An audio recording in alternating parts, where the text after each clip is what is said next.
is your big drive to motivate people? So that's actually a great question. So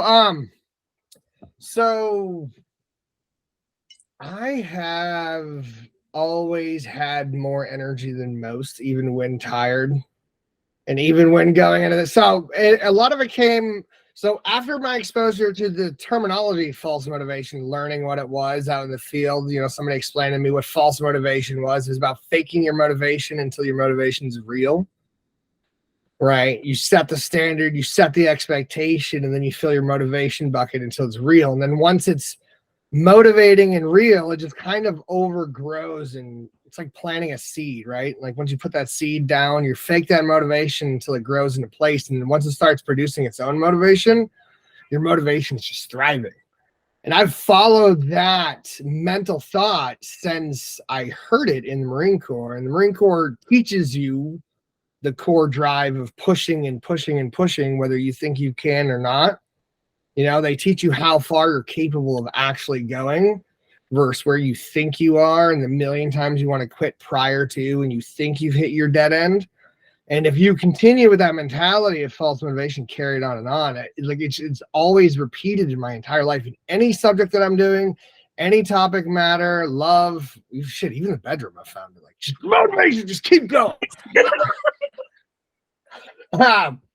But getting it going. So once I had that just rattling in my head all the time, I originally wanted to create it as an energy drink. That's what, because I'm just drink a shitload of energy drinks all the time as it is. Yep. I was like, this would be a great energy drink because it's not, coffee names always seem a little like flat and boring, right? Like they're always more vanilla. Yeah.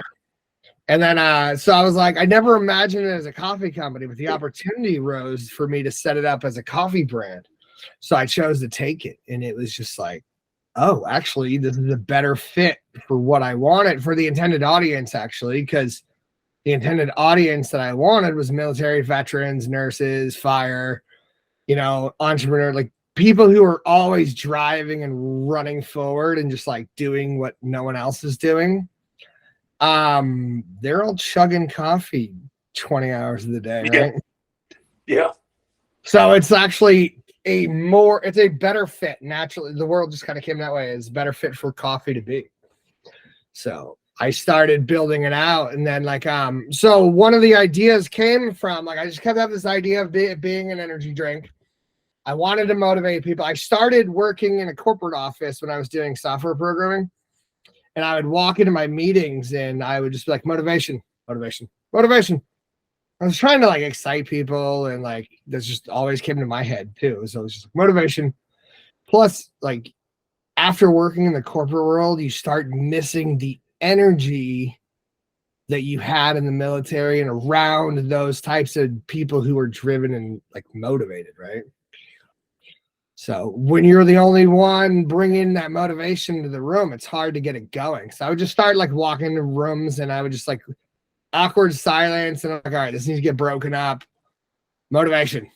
And then first few times I did it, people would look at me funny and they'd be like, what's that mean? I'm like, just motivation. And I'm like, say it out loud. I'm like, trust me, you'll feel the energy. Go ahead, say it. So just be like, motivation. Motivation. It's just exciting word to say. I'm like, do we say it? Do we say it now? Do we say it now? Motivation. What do I do with my hands? Motivation. There we go. Look, I feel better already. Right? Motivation. What should be looking up there? That's what I was because thinking. People are watching this and we're all going, yeah, true. They're like, what the fuck are they looking at? I know you want to. You feel desire to watch yourself. I think one of the two. I'm a handsome motherfucker. So But yeah. I understand what you're saying when you get to a place that's new We know. and their structure is just so bland. And you walk into a room and you feel that dull energy, and you just gotta do something. I'm famous for just speaking up and being especially at our jumper briefings in the mornings, nobody wants to hear what's coming up, and I'll just be like, let's go. I'll just yell it, and all of a sudden, and the briefing kicks off, and people are like, yes. Yeah, but it takes a special kind of person to be able to do that, right? And And those people you grow to really value them, right? When everything becomes so mundane and everything becomes just so bland and flat, like you were saying with being in the corporate world, right? Like Chris does it. I've done it. I haven't been around you too much to know, but it sounds like we all do it, right? We kind of try to be not so much the life of the party, because it's not really a party, but to be able to bring that kind of motivation and that uppityness, that's pretty cool. So when I was, approached about this, I was like selling coffee, and he's like, no, we're going to be doing a podcast about motivation and maybe talking about a little bit of mental health. I was like, fuck, no brainer. Yeah. Absolutely. Right. And I think if the world had more people that were willing to just try to bring some people up, try to crank it up a notch, try to get people motivated, right? Like the world would be a much, much better place. So I think this is a fantastic idea. Plus the coffee's good. So. Yeah. And I think we're all to some degree another in leadership roles and the fields that we work in. So that's definitely important. Like, I know if my boss walks in and he's just bummed out, he's going to bum me out. Yeah. Too. So it's important as leaders to come out and be motivated, even when you're not. And that's where the false motivation comes in. So like, if I get up in the morning and I got to go deal with people, I'm not stoked about it. But, you got to like pep talk yourself in the morning, pound a pot of coffee and pep talk yourself in the morning so you can go out and be that motivated leader, even though you're just as dead inside as all the guys underneath you. Yeah, and mine's was like that too, man, because we'd show up 4:30, 5 o'clock in the morning before we go underground. And, we'd all be dead. We'd all be dragging our asses. But if somebody popped it off, right, and started trying to bring it up, then somebody else would do that. Then that person would then reinvigorate the person that was faking it, trying to get everybody rocking and rolling. And then, come time for the safety meeting, we were all ready to rock every single morning. So, yeah. Motards. That's a good shirt. Motard. Motard's a good shirt. Fucking shirt. We're gonna make that shirt. We're gonna make that shirt, Motard. False motivation, Motard. Oh my God, yes. Sorry, my phone's. You need to get that. Oh, Willie's here. You want me to get it? Yep. Hello. Hey, we're getting motivated over here. Yeah. What do you want? What do you want? What motivates you? What order number? But we were talking about like this, you set the precedence, like I've had times where I've walked in and I've not said anything because I may be having a slow day. Mm-hmm. But the guys that work for me, they might yell it out. Let's go. And then it's like I snap out of it. Yeah. So it kind of spreads. Like if they know that it's okay that I need a little pick me up because it can't just be me every day, all the time, 24/7. I'm lucky to work with a bunch of individuals that aren't company men, but we work for a company, they can act a little bit, but there's still some rank and structure. But if they see me, they're real quick. If I haven't said it walking through the door and got something going, they wait about 10 seconds and then they're like, I'll hear it behind me in the lockers and stuff. And I'll be like, oh, yeah, I'm there. It's infectious. It's totally contagious. I'm checked out. Totally checked out. I said I'm totally checked out at work right now, so I'm not motivating nobody. I know he motivated me the other day in jiu-jitsu. I was like, I'm not. Exactly, not work. Letting it all out in jiu-jitsu and not bringing it to work. Chris is like, no, you're going. I need you to hurt me. Okay, yeah, why? okay. Because I hate That's all right. We just got to show some of the people that work under you, and as soon as they see it, you'll be like, fuck, now I have to show up motivated to work.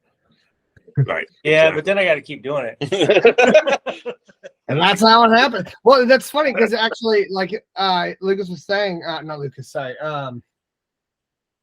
No. Brian was saying, yeah, I'm like trying to get the name squared.